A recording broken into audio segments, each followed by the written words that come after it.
everyone. Hope everyone had a wonderful, wonderful week. It is Parshas Vayechi, and what I want to address very quickly is these have been very, very difficult times for the Jews, Jewish people, and there's a certain sense, perhaps a little bit under the surface, in Chutz La'aretz, in the United States, a little bit of a foreboding. There's times are changing a little bit. It's subtle, but it's not so subtle. We've seen over the past 12, 14, 15 months, very, very violent acts of anti-Semitism, murders, Rahman al-Islam, Pittsburgh and Poway, Jersey City, Muncie, very, very violent acts. And then on a much more subtle level, we're also witness to just equal, perhaps not as violent, but insidious acts of anti-Semitism, remarks, flinging off of yarmulkes, punchings, things that are certainly scary, and certainly something that has us reflect on where things are at, where things are moving to. Europe is obviously even worse, and there's challenges. There's serious challenges that are facing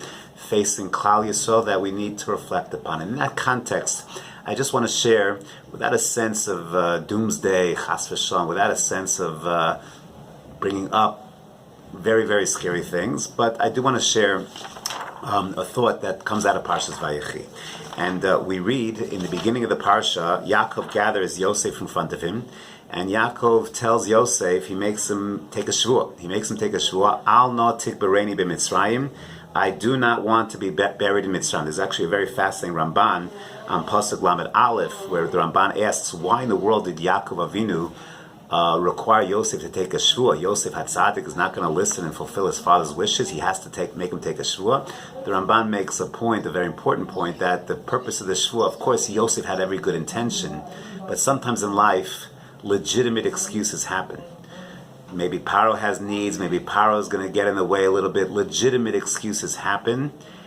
And Yaakov wanted to make sure that even legitimate excuses won't get into the way. So l'chazek es ha'inyan, to go ahead and make it clear, to tell Yosef, this is critically important. Do not let illegitimate excuses, nothing to talk about, but even legitimate excuses, don't let that get into the way. We just started the cycle of Daf Yomi.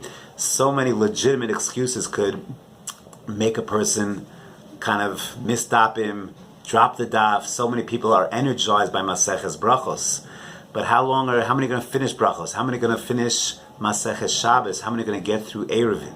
So many legitimate excuses. But when you take a shvuah, l'chazek es ha'inyan, you turn yourself into a mukhrach. I have to do it. So even then, legitimate excuses don't get in the way. In any event, back to the point. So Yosef is taking a shvuah. Al na. Yaakov says, Al na tikbareni b'Mitzrayim. The end of the parsha, Yosef is on his deathbed, and in the very same way, he learned the lesson from his father that he gathers his children in front of him. Vayashbeya Yosef as bnei Yisrael. Once again, he is mashbiya his brothers, his children, and he says, V'alisem es atzmosai mizeh. Make sure I am not buried in Mitzrayim. What message are both Yaakov and Yosef sending to us, to Knesset Yisrael? I think they're sending us a very, very important message. The Jews are going to be in Mitzrayim for a very long time, 210 years. The Jews are going to be in every Gullus for a long time. We're in various Guliot. We were in Bavel for a long time, and we achieved tremendous success in Bavel for periods of that time. We created the Talmud Bavli, unbelievable. In the later Babylonian exile, we had a golden age in Spain. We had a golden age in Islamic countries. There are golden ages, special times that we have in Gullus. But the lesson of Jewish history is every single Gullus, by definition, is temporary. Every Gullus at some point will come to an end. And we hope and we pray that it comes to an end via Mashiach in an inspiring, positive way. Unfortunately, the lesson of Jewish history, so many Galiot ended after those golden ages. We were expelled for whatever reasons. And again, we're not talking about modern history, we're talking about ancient history. But the one thing that Yaakov and Yosef teach us is our destiny. Our destiny, yes, we lived in Mitzrayim for a while, but our destiny was in Eretz Yisrael. And life, as David HaMelech teaches us, in Bigvuros, Shmonim Shana, maybe 80 years, if we live a long life, 80 years. Death is permanent. death is kind of where our lasting legacy is. And Yaakov understood that the Jews are going to be going to Hebron, to Moras Machpelah, to the Avos HaKadoshim. Yosef understood they're going to be Jews visiting his kever in Shechem forever. And our connection to Eretz Yisrael is deep and profound and is eternal. Our connection to Mitzrayim is, in the big picture of history, is fleeting. Our connection to Spain, our connection to Morocco, our connection to Yemen, our connection even to the United States of America, in the big picture of history, is fleeting. And that's a lesson perhaps that Yaakov and Yosef want us to learn.